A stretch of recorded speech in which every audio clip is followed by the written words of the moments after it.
আল্লাহ তাআলা পবিত্র কালামুল্লাহ শরীফের মধ্যে বলেন, মিনহা খালাকনাকুম ওয়া ফিহা নুঈদুকুম ওয়া মিনহা নুখরিজুকুম তারাতান উখরা। জবান খুলে বলেন না সুবহানাল্লাহ। আল্লাহ ডাক দিয়া কই, বান্দারি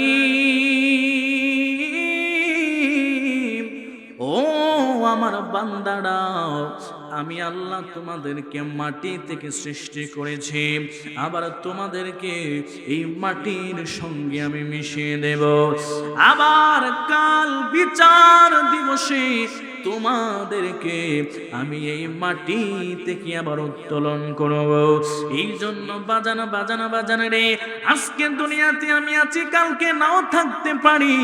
এই জন্য আমার নবী, আপনার নবী রাহমাতুল লিল আলামিন, আমার নবী হাদিস শরীফের মধ্যে বলেন, আমার উম্মতের মধ্যে কোন উম্মত যদি দৈনিক 20 বার মরণের কথা চিন্তা করে, আর আমার উম্মতের মরণটা যদি সেই তারিখে হয়ে যায়, আমি রাহমাতুল লিল আলামিন, আমি আমার নুরানি জবান মুবারকে আমি বলে দিলাম, আমার উম্মতের মরণটা আমার আল্লাহ শহীদের খাতায় লিখে দেবে। চিৎকার মেরে বলেন না সুবহানাল্লাহ। সেই মরণের কথা চিন্তা করার দরকার আছে না নাই? সবাই তো বললেন মরণের কথা চিন্তা করার দরকার আছে, কিন্তু আমরা মরণের কথা চিন্তা করি না। রাসূল বলেছেন, দৈনিক 20 বার মরণের কথা চিন্তা করে যদি কোনো ব্যক্তি মারা যায়, তার মরণটা শহীদি মরণ। কিন্তু আমরা যদি সেই মরণের কথা চিন্তা করতাম, আমরা জিনা করতে পারতাম না। কথা কোন ঠিক না? যদি মরণের কথা আমরা চিন্তা করতাম, আমরা এক ভাই আরেক ভাইয়ের হক আমরা মেরে খেতাম না। কথা কোন ঠিক না? যদি আমরা মরণের কথা চিন্তা করতাম, জুমার নামাজে যেমন মসজিদের মধ্যে মুসল্লি ভরপুর হয়, 5 ওয়াক্ত নামাজের মধ্যেও সেই রকম ভাবে মুসল্লি ভরপুর থাকতো। কথা কোন ঠিক না? কারণ যেই ব্যক্তির অন্তরে মরণের চিন্তা আছে, মরণের ভয় আছে, সেই লোক কখনো কোনো খারাপ কাজে লিপ্ত থাকতে পারে না। এই জন্য বাজান, সব সময় মরণের কথা চিন্তা করবেন, মরণকে নিয়ে ভাববেন। একটু খেয়াল করে দেখেন, একটা সময় আপনার দাদা দুনিয়াতে ছিল, আপনার দাদার দাদা দুনিয়াতে ছিল, আপনার দাদার কেনা টাকার জমিনে আপনার বাবা ফসল ফলে খাচ্ছে, আপনার বাবা দুনিয়া ছেড়ে চলে গিয়েছে, আপনার বাবার জমিনে আপনি ফসল ফলে খাচ্ছেন। বাজান, এমন একটা সময় আসবে এই দুনিয়াতে আপনিও থাকবেন না, আপনার জমিনে আপনার সন্তান ফসল ফলে খাবে। কথা কোন ঠিক না বেঠি? পরের জায়গা পরের জমিন, পরের জায়গা পরের জমিন, ঘর বানায় আমি রই, আমি তো সে মাশাআল্লাহ মালিক নই। পরের জায়গা পরের জমিন, পরের জায়গা পরের জমিন, ঘর বানায় আমি রই, আমি তো সেই মালিক নই।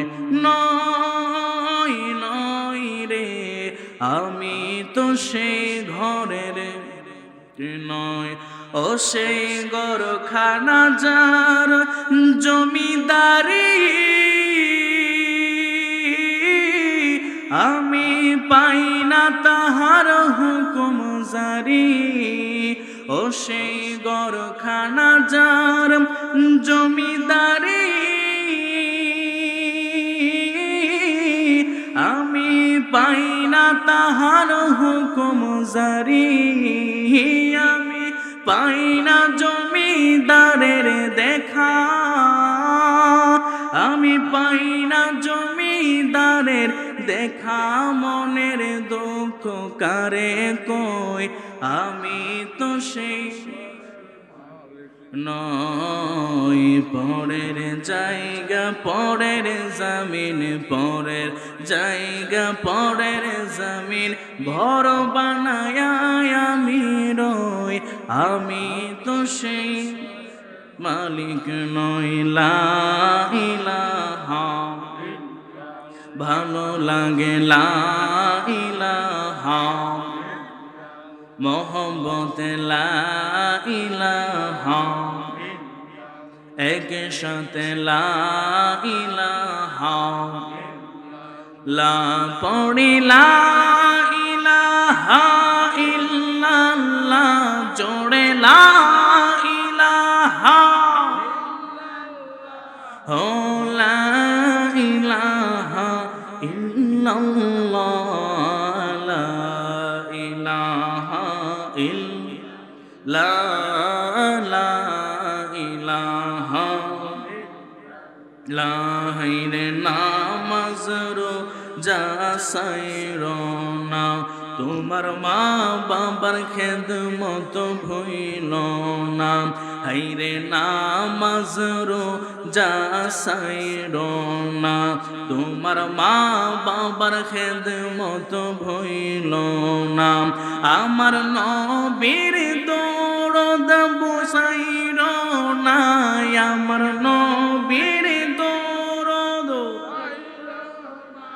আমার নূর নবীকে ভইল না লা ইলাহা ভালো লাগে লা ইলাহা লা জোড়ে লা ইলাহা ইল্লাল্লাহ জোড়ে লা ইলাহা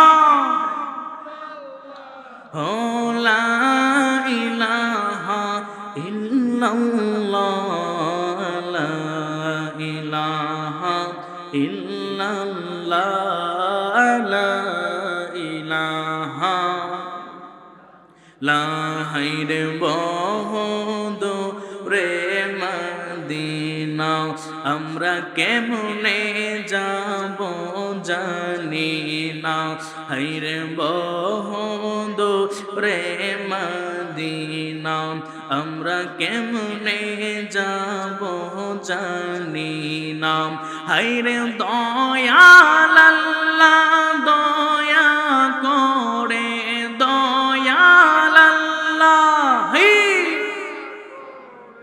ফোড়াও মনের বাসনা লা ইলাহা ইল্লাল্লাহ লা ইলাহা লা জোড়ে লা ইলাহা ইল্লাল্লাহ জোড়ে লা ইলাহা ও লা ইলাহা ইল্লাল্লাহ লা ইলাহা ইল্লাল্লাহ লা ইলাহা হাসবি রাব্বি জাল্লাল্লাহ মা ফি কলবি গায়রুল্লাহ হাসবি রাব্বি মা ফি কলবি গায়রুল্লাহ নূর মুহাম্মদ সাল্লাল্লাহ নূর মুহাম্মদ লা ইলাহা ইল্লাল্লাহ লা ইলাহা ইল্লাল্লাহ লা ইলাহা লা ইলাহা ইল্লাল্লাহ মুহাম্মাদুর রাসূলুল্লাহ সাল্লাল্লাহু আলাইহি ওয়াসাল্লাম আসুন সকলে মিলে একটু ইসমে জাতের জিকির করতে চাই আপনারা করতে রাজি আছেন নি এরে বাজান বাজান বাজান রে একটু জবান খুলে কি বলা যাবে আমাদের গুনাহ আছে না নাই? যদি গুনাহ থেকে থাকে, এই গুনার মাফ করানোর মেডিসিন এই বাংলাদেশের কোনো কোম্পানিতে পাওয়া যাবে না, কোনো দোকানের মধ্যে পাওয়া যাবে না। আমার নবী, আপনার নবী রাহমাতুল লিল আলামিন নবী বলেন, উম্মত উম্মতরি গুনাহ মাফের একমাত্র মেডিসিন হলো জিকিরুল্লাহ, আমার আল্লাহর জিকির। জবান খুলে বলেন না সুবহানাল্লাহ। তাইলে আসুন আমরা আমাদের গুনার দিকে খেয়াল করে করে আমাদের যারা যারা পীরের মুর্শিদ আছে, যারা আমরা পীরের কদমে হাত রেখেছি, ওই পীরের চেহারা চোখের মধ্যে বাসায়া বাসায়া আসুন সকলে মিলে একটু ইসমে যাদের জিকির করে আল্লাহ আল্লাহ আল্লাহ। এই মাইকলা কই? মাইকলা কই? আল্লাহ আল্লাহ আল্লাহ আল্লাহ। মাইকের লোক কই? আল্লাহ আল্লাহ আল্লাহ আল্লাহ আল্লাহ আল্লাহ আল্লাহ আল্লাহ আল্লাহ আল্লাহ আল্লাহ আল্লাহ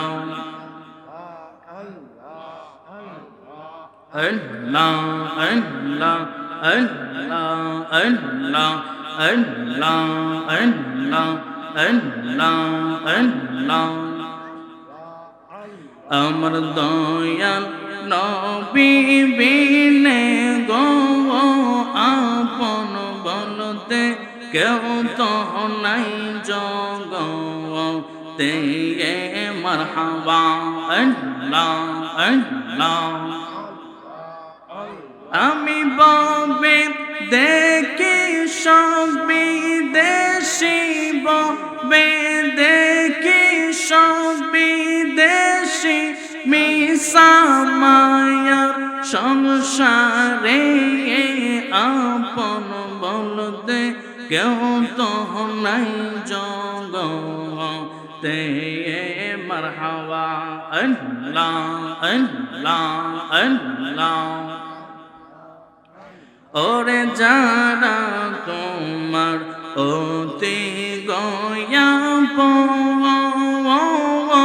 তারা সবাই মিলে মিশে পড়া বেকাফন মারহাবা আল্লাহ আল্লাহ। ওরে তারা আবার করবে দাফন, তারা আবার করবে দাফন, রাখবে নিজ ঘরেতে আপন বলতে কেউ তো নাই জগতে মারহাবা আল্লাহ আল্লাহ আল্লাহ। হায়রে নবীজি আমরার জীবনের জীবন, দয়াল নবীর মহব্বতে আমরার হয় যেন মরণ মারহাবা আল্লাহ আল্লাহ। হায়রে নবীজি আমরার জীবনের জীবন, দয়াল নবীর মহব্বতে আমরার হয় যেন মরণ মারহাবা আল্লাহ আল্লাহ। ওরে আমরার জীবন ধন্য হইতো, আমরার জীবন ধন্য হইতো পাইলে নবী তোমারে আপন বলতে কেউ তো নাই জগতে মারহাবা আল্লাহ আল্লাহ আল্লাহ।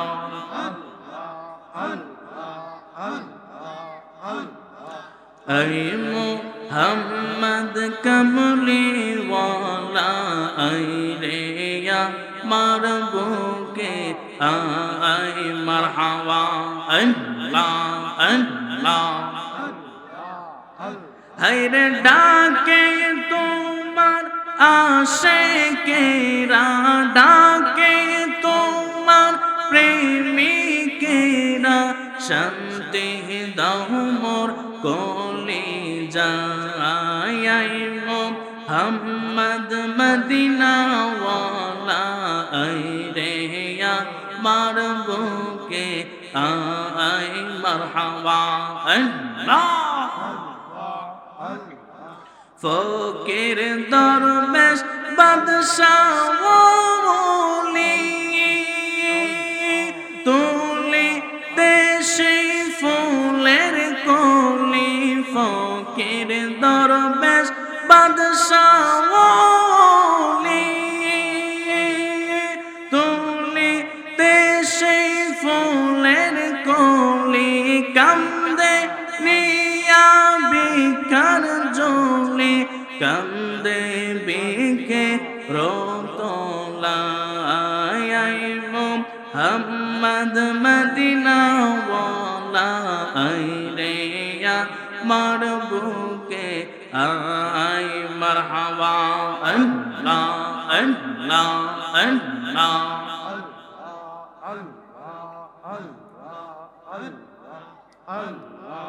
আল্লাহ আল্লাহ লা ইলাহা ইল্লাল্লাহ মুহাম্মাদুর রাসূলুল্লাহ সাল্লাল্লাহু আলাইহি ওয়াসাল্লাম। সকল জবান খুলে উচ্চ আওয়াজে একবার আমরা পড়ি আলহামদুলিল্লাহ। মুআজ্জিজ সিদ্দি মুহতারাম, আজকের মাহফিলের সম্মানিত সভাপতি, সহসভাপতি, প্রধান অতিথি, বিশেষ অতিথি, দিগার উলামায়ে কেরাম, আমার সামনে বসা আমার মুরব্বী বাবারা, যুবক ভাইয়েরা, আমার সমবয়সী বন্ধুরা, পর্দানিশীন আমার মা ও বোনেরা, সকলের খেদমতে আমি গুনাহগারের সালাম, আবারও শান্তির বাণী, আসসালামু আলাইকুম ওয়া রাহমাতুল্লাহি ওয়া বারাকাতুহু। শুকরিয়া আদায় করি ওই মহান রব্বুল আলামিনের দরবারে, জেলা পাক আজকের এই পবিত্র সময়ে, এই পবিত্র মজলিসে জান্নাতের বাগানে আপনাকে আমাকে আসার বসার সেই তৌফিক দান করেছেন। শুকরিয়া তান উচ্চ আওয়াজে একবার পড়ি আলহামদুলিল্লাহ। আচ্ছা বাজান, এই এদিকে কথা বলে, আচ্ছা আপনারা বলেন, এটা যে জান্নাতের বাগান, এতে কোনো সন্দেহ আছে? কোনো সন্দেহ আছে? কোনো সন্দেহ? কারণ আল্লাহর হাবিব সাল্লাল্লাহু আলাইহি সাল্লাম সরকারে দো আলম একদিন আমার নবী এমন ভাবে সাহাবীদেরকে নিয়ে আমার নবী বসা, কন্যা সুবহানাল্লাহ। নবীজি বলতেছেন, সাহাবীরা, এই দুনিয়াতে যখন কোন জান্নাতের বাগান সাজানো হয়, কিসের বাগান? জান্নাতের বাগান। যদি কোনো জান্নাতের বাগান সাজানো হয়, তোমরা এদিক সেদিক ঘোরাফেরা করো না, তোমরা সকলে সেই জান্নাতের বাগানের ভিতরে বসে যাবে, কন্যা সুবহানাল্লাহ। সাহাবায়ে কেরাম প্রশ্ন করলেন, ইয়া রাসূলুল্লাহ, আল্লাহ বান্দা দুনিয়াতে পাঠিয়েছে আল্লাহর গোলামি করার জন্য, কথা কোন ঠিক না? এই বান্দা দুনিয়াতে আসার পরে সে যদি ঈমান নিয়ে নেক আমল করে, আমল করে যদি সে দুনিয়া ছেড়ে আবার পরপারে চলে যায়, যদি লোকটা নেককার হয় তার ঠিকানা হবে জান্নাত, আর যদি বদকার হয় তার ঠিকানা হয়ে যাবে কোথায়? জাহান্নাম। সাহাবায়ে কেরাম বললেন, ইয়া রাসূলুল্লাহ, আপনি দুনিয়াতে জান্নাতের বাগানের কথা বললেন, এ কোন সে জান্নাতের বাগান? আমার রাসূল বলল, সাহাবীরা, দুনিয়ার মধ্যে যদি কোনো আসর সাজানো হয়, যদি প্যান্ডেল সাজানো হয়, আর সেই প্যান্ডেলে যদি আল্লাহর সম্মান, আমি রাসূলের সম্মান, আউলিয়া কেরামের সম্মান, মা বাবার খেদমতের কথা, দ্বীনি কথাবার্তা হয়, এই মাঠটাই হলো, এই মাহফিলটা হলো দুনিয়াতে জান্নাতের বাগান। চিৎকার মেরে বলেন না সুবহানাল্লাহ।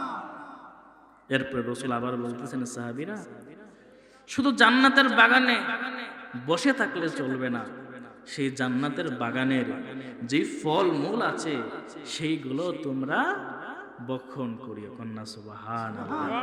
ইয়া রাসূলুল্লাহ, আপনি জান্নাতের কথা বললেন, আমরা বুঝলাম। আচ্ছা, আপনারা বলেন, এই যে মাহফিলটা জান্নাতের বাগান, এখানে কোনো ফলের গাছ আছে? আঙ্গুর ফলের গাছ আছে? কমলার গাছ আছে? আপেলের গাছ আছে? গাছ নেই। সাহাবীরা প্রশ্ন করলো, ইয়া রাসূলুল্লাহ, আপনি জান্নাতের বাগানের ফলের কথা বললেন, সেই বাগানে, সেই জান্নাতের বাগানে তো কোনো ফল নাই, আপনি কোন ফলের কথা বললেন?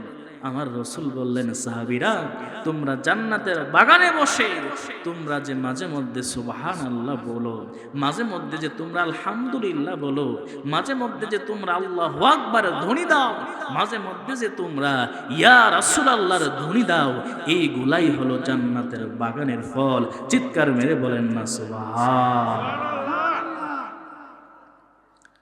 এই জন্য জান্নাতের বাগানে তো জান্নাতীরাই আসবে। কথা কোন ঠিক না? এই জন্য আল্লাহ তাআলা আমাদেরকে কবুল করেছেন, আমরা জান্নাতের বাগানে এসেছি। আমি অনুরোধ করব, যারা এখনো বাইরে ঘোরাফেরা করছেন, আপনারা এই মাহফিলে এসে বসে যান। এই মাহফিলটা বাবা প্রত্যেক দিন হবে না, ইনশাল্লাহ এখন থেকে ধারাবাহিক আলোচনা চলবে। আল্লাহ তাআলা যেন আমাকে কিছু কথা বলার, আপনাদেরকে শোনার, আমি সহ আমল করার সেই তৌফিক দান করে। সকলে পড়ি আমিন। সকলে একটু দরুদ শরীফ পড়ি। আল্লাহুম্মা সাল্লি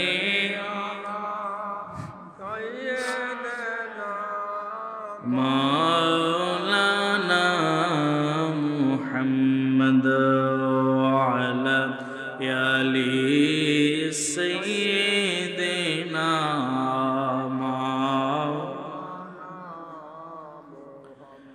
সম্মানিত হাজিরিন, আমার যুবক ভাইরা, আমার মুরব্বী আব্বুজিরা,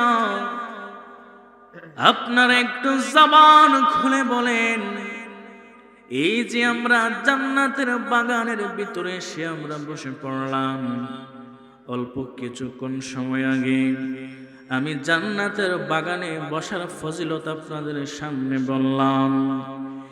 এই জান্নাতের বাগানে বসার কারণে আল্লাহ রব্বুল আলামিন আমাদের জিন্দেগীর সমস্ত গুনাহগুলি মাফ করতে পারে কি পারে না?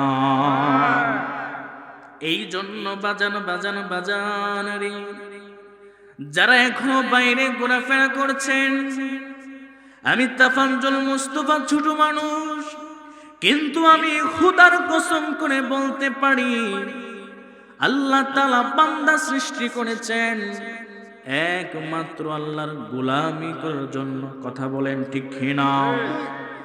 এরে বাজান, আল্লাহ আপনাকে গোলামি করার জন্য দুনিয়াতে পাঠিয়েছেন, কিন্তু আপনি নাফরমানি করেছেন, আপনি জিনা করেছেন, আপনি পরের হক মেরে খেয়েছেন। দুনিয়াতে আসার পরে আপনি কতই না পাপ কাজ করেছেন। আমি তাফাজ্জুল মুস্তাফা খোদার কসম করে বলতে পারি, আজকের এই মাহফিলে এসে আপনি যদি বৈশা দুইটা চোখের পানি ফালায়া কাঁদতে পারেন, আর আমার মনিবের দরবারে বলতে পারেন, ও কাবার মালিক, এই দুনিয়াতে আসার পরে আমি কত অন্যায় করেছি, এই দুনিয়াতে আসার পরে আমি তো বড় অপরাধ করে ফেলেছি। ও কাবার মালিক, আমার হাতের গুনাহ আছে। ও কাবার মালিক, আমার পায়ের গুনাহ আছে। ও কাবার মালিক, আমার দৃষ্টির গুনাহ আছে। ও কাবার মালিক, আমার চিন্তা ভাবনার গুনাহ আছে। আমার নফসটাকে আমি একেবারে পুড়ে ছারখার করে দিয়েছি। এই পৃথিবীর কোনো মানুষ আমার গুনার খবরও জানে না, জানে না, জানে না। এই সমাজের মানুষ যদি আমার গুনার খবরও জানতো, এই সমাজ তাইকে আমার লাগতে মাইরা তারায় দিত। ঠিক কিনা বলে? এই মানুষগুলো যে আপনারা এখানে বসে আছেন, শুধু আপনারা না, এই এলাকার মধ্যে এমনও মানুষ আছে তার গুনার খবর যদি সমাজের মানুষ জানতো, এই সমাজ তাইকে লাগতে মাইরা তারায় দিত। কথা কোন ঠিক না বেঠি? এই পৃথিবীর কোন মানুষ গুনার খবর জানে না, মানুষ মানুষের ভিতরের খবর জানে না, কিন্তু একজন জানে। চিৎকার মেরে বলুন, তিনি কে? এই জন্য বাজান বাজান বাজান রে, যদি দুইটা চোখের পানি ফেলে ফেলে আমার মনিবের দরবারে আজকের মাহফিল থেকে কাঁদতে পারেন, আর যদি বলতে পারেন মনিব গো, এই পৃথিবীর কোন মানুষ আমার গুনার খবরও জানে না, আমার মা জানে না, আমার বাবা জানে না, তুমি মনিব তো আমার গুনার খবরও জানো, তুমি আমার জিন্দেগির সমস্ত গুনাহগুলি মাফ করে দাও। আমার আল্লাহ রাব্বুল আলামিন আমাদের জিন্দেগির সমস্ত গুনাহগুলি মাফ করে দিবেন। চিৎকার মেরে বলেন সুবহানাল্লাহ। এই জন্য বাজান বেশি বেশি মরণের কথা চিন্তা করা লাগবে, বেশি বেশি মরণকে নিয়ে ভয় করা লাগবে। এরে বাজান, আজকে আপনি দুনিয়াতে কত সুন্দর চলাফেরা করেন, এমন একটা সময় আসবে এই দুনিয়াতে আপনাকে খুঁজে পাওয়া যাবে না। যেমন ভাবে নাই নাই আপনার দাদার কোনো খবর নাই, আপনার বাবা মারা গিয়েছে, আপনার বাবার কোনো খবর নাই, তেমন ভাবে আপনি আমি ওই দুনিয়া ছেড়ে একদিন চলে যাব। জবান খুলে বলেন ঠিক না বেঠি?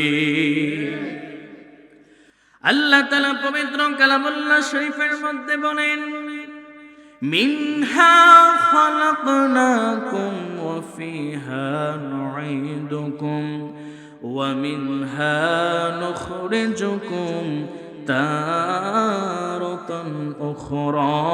জবান খুলে বলেন না সুবহানাল্লাহ। আল্লাহ ডাক দিয়া কই, বান্দারি ও আমার বান্দারা, আমি আল্লাহ তোমাদেরকে মাটি থেকে সৃষ্টি করেছি, আবার তোমাদেরকে এই মাটির সঙ্গে আমি মিশিয়ে দেব।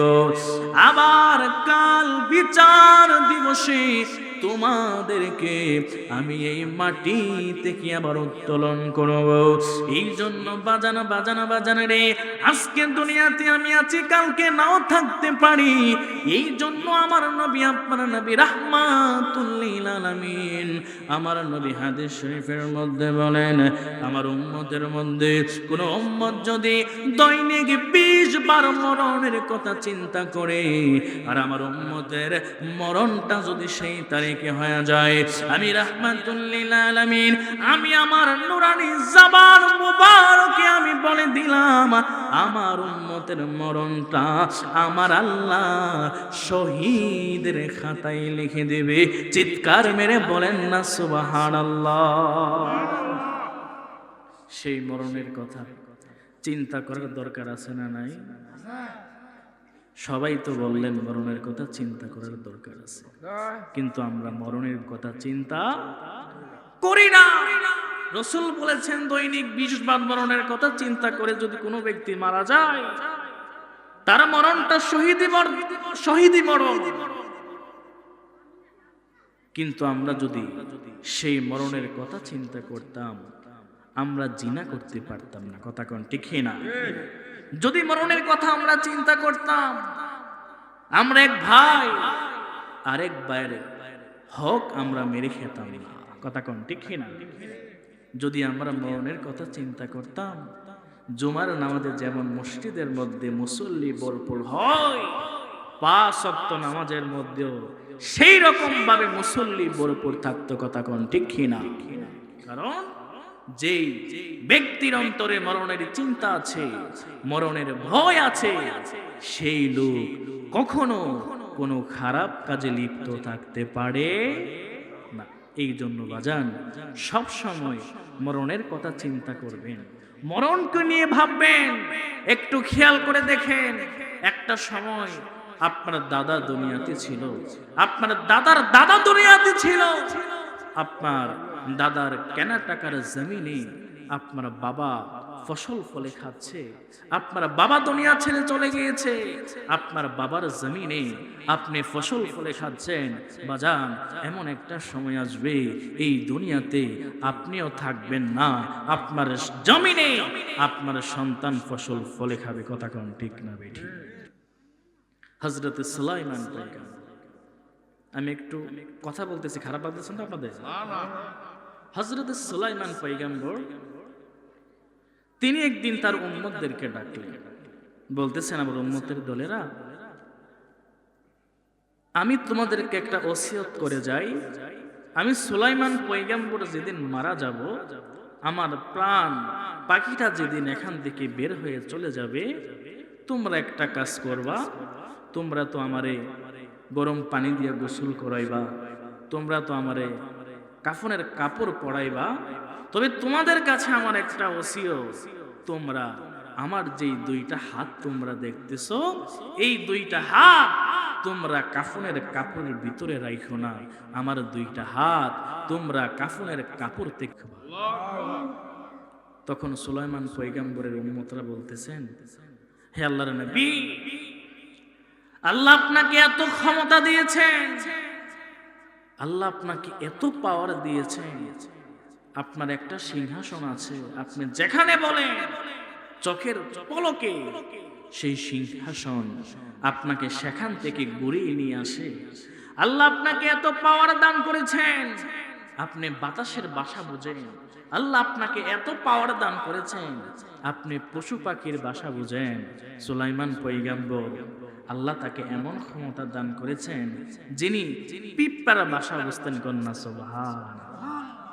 একদিন উনি একটা রাস্তা দিয়ে হেঁটে যাচ্ছে, একটা পিঁপড়া সুলাইমান পয়গম্বরকে ডাক দিল। আরে এই ঘটনা অনেক বড় ঘটনা, এইদিকে না যাই। তো তার উম্মতের দলেরা বলতেছে, পয়গম্বর, আল্লাহ আপনাকে এত ক্ষমতা দান করেছেন, আপনি সাধারণ একটা পিঁপড়া বাসা বুঝেন, কিন্তু আপনি কেন আমাদেরকে বললেন আপনি যেদিন দুনিয়া ছেড়ে চলে যাবেন, আপনার এই 2টা হাত আমরা কাফনের কাপড় থেকে বের করে দিব? তখন উম্মতের দলেরা যখন এই কথা বলল, সুলাইমান পয়গম্বর বলতেছেন, উম্মতের দলেরা, আমি সারা জীবন তোমাদেরকে শিক্ষা দিয়ে এসেছি, আমি সারা জীবন তোমাদেরকে বলেছি তোমরা নামাজ পড়ো, আমি সারা জীবন তোমাদেরকে বলেছি তোমরা রোজা রাখো, আমি সারা জীবন তোমাদেরকে বলেছি তোমরা আল্লাহর নামের তাসবিহ পড়ো, আমি তোমাদেরকে দ্বীনি শিক্ষা শুধু দিয়ে এসেছি। আমি সুলাইমান পয়গম্বর মারা যাওয়ার পরেও আমার 2টা হাত কাফনের কাপড় থেকে বের করে দিয়ে আমি তোমাদেরকে দেখায়া যাইতে চাই, এরে আমার উম্মতেরা, তোমরা একটু তাকায়া দেখো, আমি সুলাইমান পয়গম্বর, আল্লাহ আমাকে এত ক্ষমতা দান করার পরেও আমি যেদিন দুনিয়াতে আসছিলাম আমার 2টা হাত এই রকম খালি ছিল। আজকে আমি দুনিয়া ছেড়ে আমি রওজার ভিতরে চলে যাব, আমি অন্ধকার কবরে চলে যাব, তোমরা একটু তাকায়া দেখো, আজও আমার 2টা হাত খালি নিয়ে আমি কবরে চলে যাচ্ছি। কন্যা সুবহানাল্লাহ। কোনো কিছু নিয়ে যাওয়ার সুযোগ আছে? কোনো সুযোগ আছে? কোনো সুযোগ নাই, কোনো সুযোগ নাই। আসছেন খালি হাতে, যাবেন খালি হাতে। এই জন্যই কবি বলে, ও তোর পিছে পিছে ঘুরছে সমন, পিছে পিছে ঘুরছে সমন, কোন দিন জানি হবে তোর সমন জারি, দেখ না মন জাগ মারিয়ে দুনিয়াদারি দেখ না মন জাগ মারিয়ে দুনিয়াদারি, ঠিক না? ভাই বন্ধু আপন জনা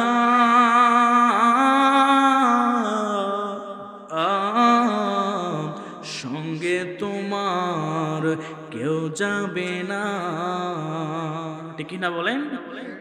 ভাই বন্ধু আর আপন জনা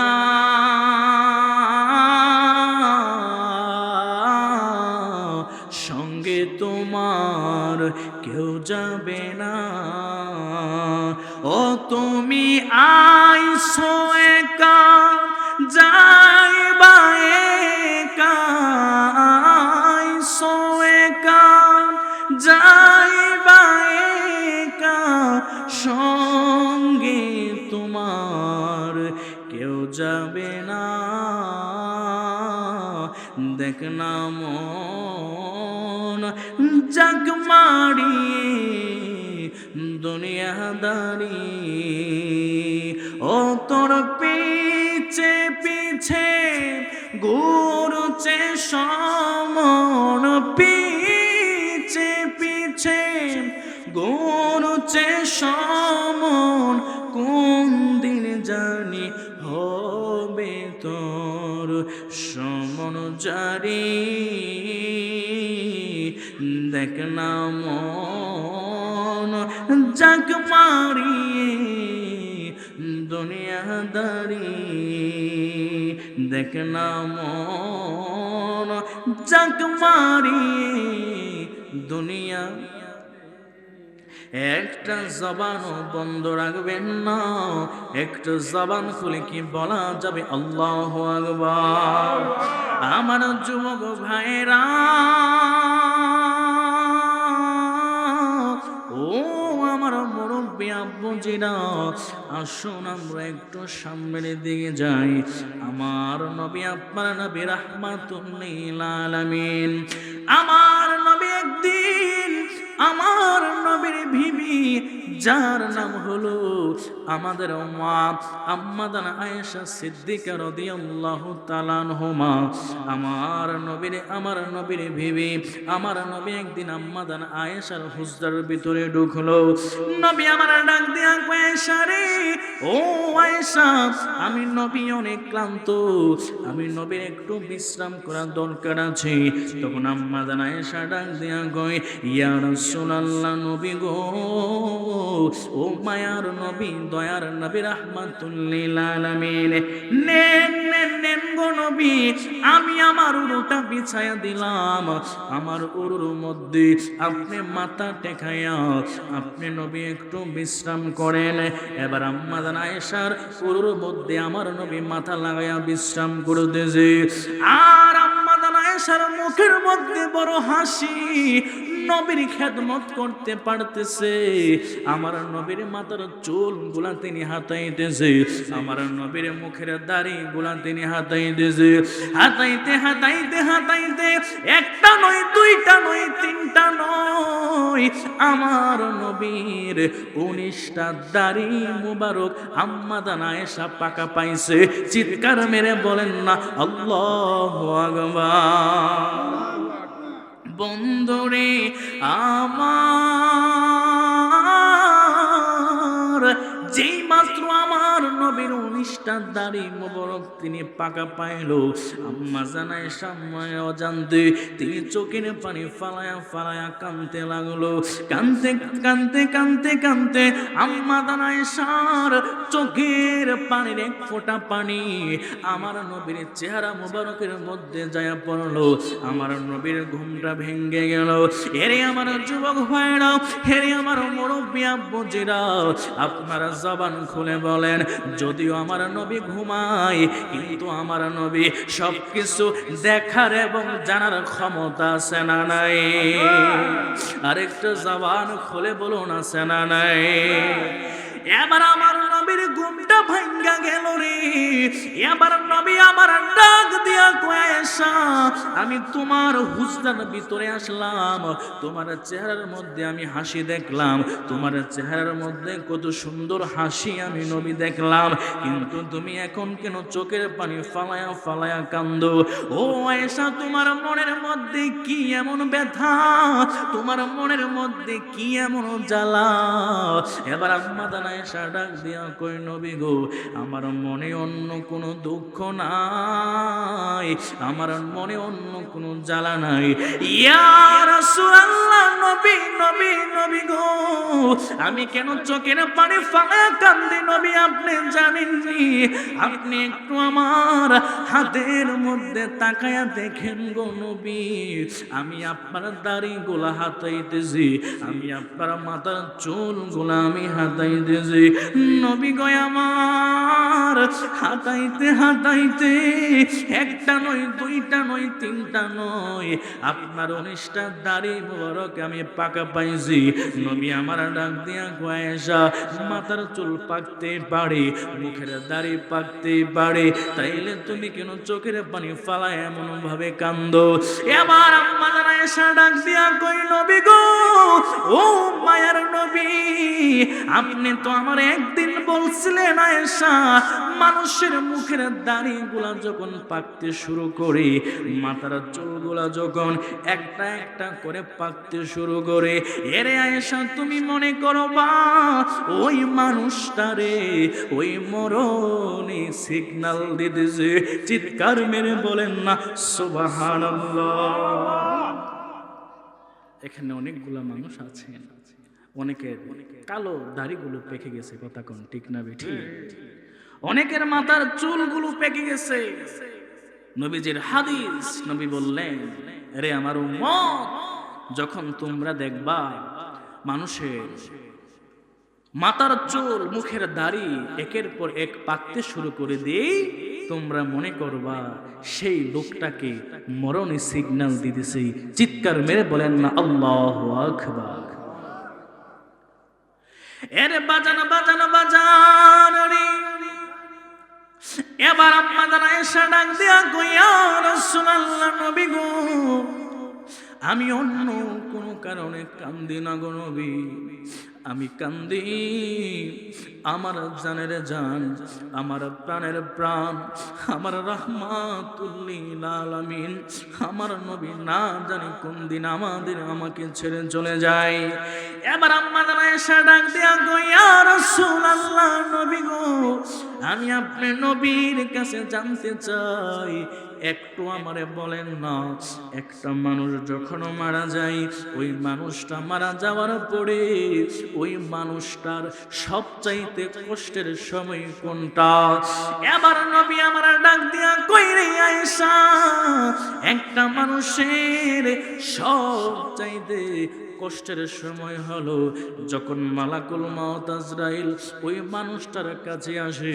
ওই আজরাইল এমন আজরাইল যার পা থাকবে জমিনে, মাথা থাকবে আসমানে।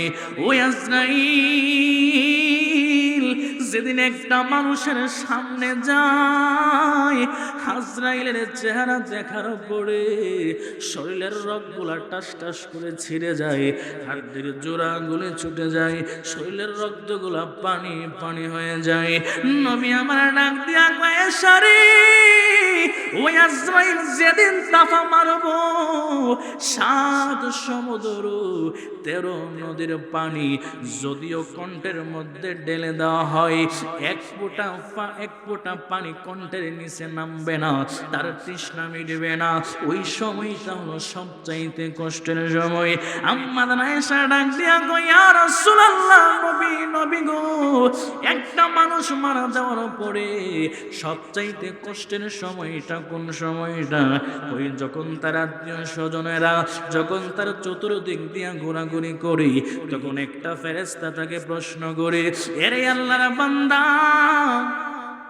এই দুনিয়াতে তোমার কত আপন দেখলাম, এখন তুমি বলো না তোমার আপনকে। ওই যে মানুষগুলো আমার চতুর্দিকে দিয়ে ঘুরতেছে ওই বান্দাটা যদি বদগার হয়, বলবে আমার এই মানুষগুলা হইল আমার আপন। আম্মা জানা এসে ডাক দিয়া গো, ইয়া রাসূলুল্লাহ নবী গো, এরপরে সবচাইতে কষ্টের সময় কোন সময়টা? ওই তাকে যখন ধরে, চারজনে ধরে তাকে ঘর থেকে চিরদিনের জন্য বের করে দেয়, ওই সময়টা হলো সবচাইতে কষ্টের সময়। ইয়া রাসূলুল্লাহ নবী নবী নবী গো, এরপরে আমি আপনার কাছে জানতে চাই, একটু আপনি আমারে বলেন না, এরপরে সবচাইতে কষ্টের সময় কোন সময়টা? এবার ওই বান্দা ডাক দিয়া বলবে, ওই বান্দা ডাক দিয়া বলবে, আল্লাহর বান্দা, ওই বান্দা ডাক দিয়া বলবে, আমাকে যে মানুষগুলা বের করেছে ওই মানুষগুলা হলো আমার আপন। এরপরে ওই ফেরেশতা ওই বান্দাকে আবার প্রশ্ন করবে, এখন তুমি বলো না তোমার সবচাইতে আপন কে? এবার যখন লোকটাকে জানাজার মাঠে না হয়, কত মানুষ লোকটাকে জানাজা দিল, ওই বান্দা যদি বদগার হই, বলবে তারাই হলো আমার আপন। ইয়া রাসূলুল্লাহ, এরপরে সবচাইতে কষ্টের সময় কোন সময়টা? এবার আমার নবী ডাক দিয়া কয়েসারে, এরপরে সবচাইতে কষ্টের সময় হলো ওই বান্দাকে যখন ওই গোরস্থানের মধ্যে নেওয়া হয়, ওই অন্ধকার কবরে যখন তাকে নামায়া দেওয়া হয়, যখন তিনজন কবরের মধ্যে তারে নামায়, এমন সময় একটা ফেরেশতা ডাক দিয়া বলবে, আল্লাহর বান্দা, এখন বলো তোমার আপন কে? ওই বান্দা বলবে, এই কবরে যে তিনজন নামছে ওই তিনটা লোক হলো আমার আপন। আল্লাহু আকবার। আচ্ছা আপনারা বলেন, আমাদের গোরস্থানে আমাদের কত আত্মীয় স্বজন গুলা মারা যায়, যে মানুষগুলা লাশ কবরে নামায়, আজ পর্যন্ত কি শুনেছেন কোন ব্যক্তি সেই কবরে দেখে গিয়েছে? কোন সুযোগ আছে? আমার নবী ডাক দিয়া কইরে, আয়েশা, সবচাইতে পরে কষ্টের সময় হলো ওই ফেরেশতা তাকে প্রশ্ন করবে, এখন তোমার সবচাইতে আপন কে? ওই বান্দা যদি বদগার হয়, ওই বান্দা বলবে, যে তিনজন আমার কবরের মধ্যে নেমেছে ওরাই হলো আমার আপন, ওরা আমার সঙ্গে ওরা আমার সঙ্গেই কবরে থাকবে। আম্মা জান আয়েশা ডাক দিয়া গো, ইয়া রাসূলুল্লাহ নবী নবী গো, আমি আপনার কাছে আরো জানতে চাই, এরপরে সবচাইতে কষ্টের সময় কোন সময়টা? এবার আমার নবী ডাক দিয়া কয়, আয়েশা, এরপরে সবচাইতে কষ্টের সময় হলো ওই সময়টা। এরে আয়েশা, যখন তিনজন ব্যক্তি কবর থেকে উঠে যায়, ওই বান্দাকে ফেরেশতা আবার প্রশ্ন করবে, এরে আল্লাহর বান্দা, তুমি না বলছিলাই তিনজন ব্যক্তি তোমার আপন, তোমার কবরে থাকবে, এখন তুমি একটু আমারে বলো না, এখন তোমার আপন কে? ওই বান্দা দুইটা চোখের পানি ফালায়া ফালায়া কানবে, তার রুহটা চোখের পানি ফালায়া ফালায়া কানবে। ওই রুহ ডাক দিয়া বলবে, এরে ফেরেশতা, আমি কত মানুষরে আপন মনে করেছিলাম, এই দুনিয়াতে আমার কেউ তো আপন না, আমার আপন বলতে কেউ নাই। এবার যখন সব মানুষগুলা চলে যাবে, এবার ওই ব্যক্তিটা এত জোরে একটা চিৎকার মারবে রে বাবা, হাদিস শরীফের মধ্যে পাইলাম, আমার নবী আপনার নবী রাহমাতুল লিল আলামিন নবী আমার ডাক দিয়া কই, দুনিয়ার মানুষরে যখন একটা মানুষরে সবাই দাফনের কাজ কমপ্লিট করে, যখন 40টা কদম পার হয়ে চইলা যায়, ওই বান্দা এত জোরে একটা চিৎকার মারে, আমরা তো মানুষ, আমরা এই চিৎকারের আওয়াজ শুনি না। যে জীব জানোয়ার গুলো আছে, চতুর্পদ জীব যারা আছে, তারা সেই চিৎকারের আওয়াজ শুনতে পায়। সাহাবীরা আমার নবীরে প্রশ্ন করলো, ইয়া রাসূলুল্লাহ নবী নবী গো, আমরা আমরা কেন সেই চিৎকার শুনতে পাই না? আমার নবী, আপনার নবী রাহমাতুল লিল আলামিন নবী ডাক দিয়া কই, এরে আমার সাহাবীরা, আমার উম্মত যদি এই চিৎকার শুনতো, এত জোরে চিৎকার মারে রে, ওই চিৎকারের আওয়াজে আশেপাশের যত মানুষগুলা বসবাস করে তাদের কানের পর্দা ফেটে প্রত্যেকটা মানুষ মারা যায়। দো চিৎকার মেরে বলেন না আল্লাহু আকবার। এই জন্য বাজান বাজার বাজার রে, আপনারা জবান খুলে বলেন, ওই কবরে যাওয়ার আগে আমরা ঈমান নিয়ে যাইতে চাই কি চাই না? আরেকটু জবান খুলে বলুন, চাই কি চাই না? এখন আসুন, সেই ঈমানটা কি? সেই ঈমান অন্য কেউ না, অন্য কিছু না। সেই ঈমান হলো আমার নবী, আপনার নবী সরকারে দোয়ালম দু জাহানের বাদশা। চিৎকার মেরে বলেন না সুবহান। ঈমান ছাড়া আমলের কোনো দাম নাই। আপনি ৫ ওয়াক্ত নামাজ পড়েন, আপনি নফল নামাজ পড়েন, আপনার ভিতরে হুব্বে রাসূল নাই, রাসূলের প্রেম নাই, নবীর মহব্বত নাই, আপনার সেই নামাজ কোনো কাজে আসবে না। আপনি নামাজ পড়েন কিন্তু ভিতরে ঈমান নাই, কোনো কাজে আসবে না। আপনি হজ করতেছেন বছরের পর বছর, ভিতরে হুব্বে রাসূল নাই, নবীর প্রেম নাই, সেই আমলের কোনো দাম নাই।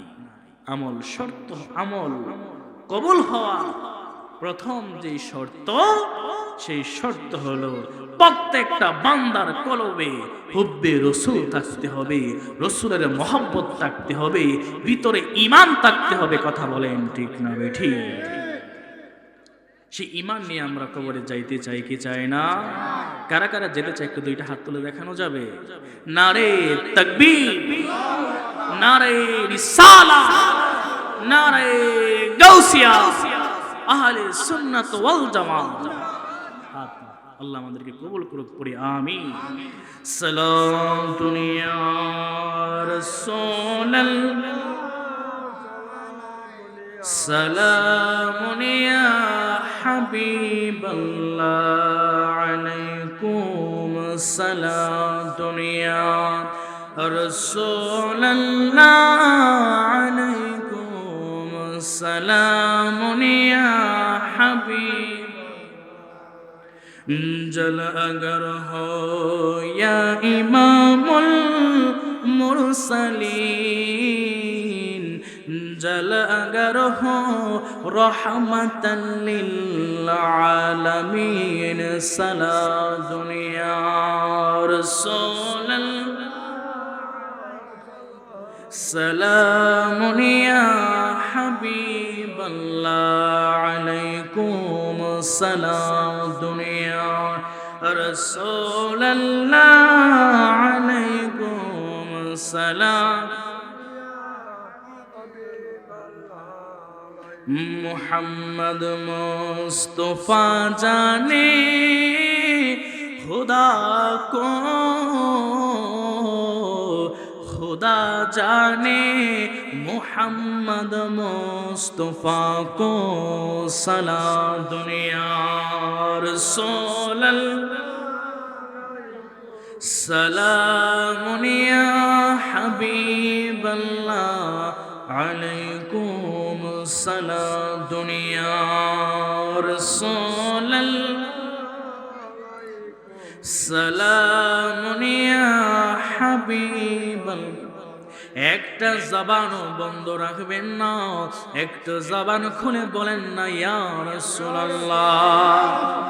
এর বাজান বাজান বাজান রে, ঈমান হলো আমার নবী, ওই নবীর প্রতি প্রেম ভালোবাসা মহব্বত নিয়ে যদি আমল করেন, আমল কাজে আসবে, নয়তো সেই আমলের কোনো কাজে আসবে না।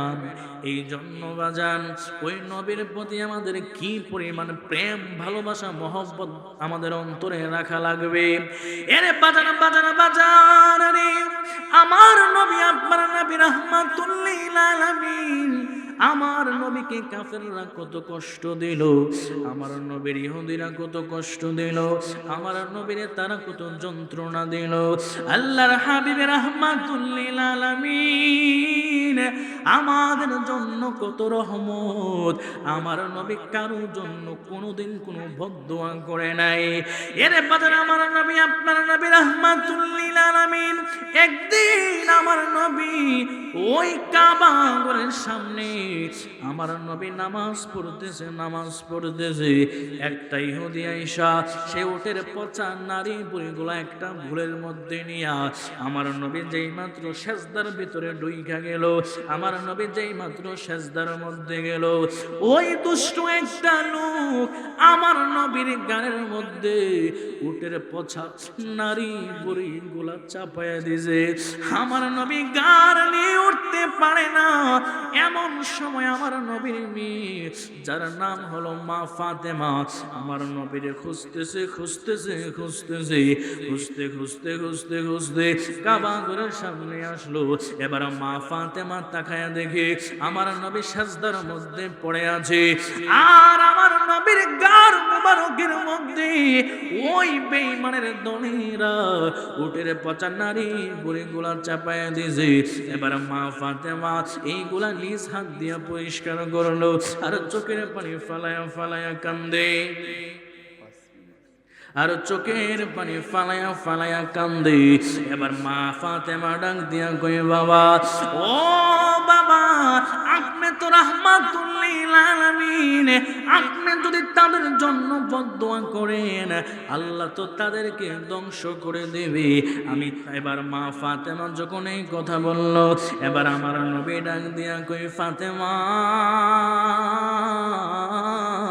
ও ফাতেমা, তুমি কি জানো না আল্লাহ রাব্বুল আলামিন আমি নবীর ব্যাপারে পবিত্র কালামুল্লাহ শরীফের মধ্যে বলেছেন, ওয়া মা আরসালনাকা ইল্লা রাহমাতাল লিল আলামিন। বলেন আল্লাহু আকবার। আল্লাহ ডাক দিয়া কই, বন্ধু গো আমার,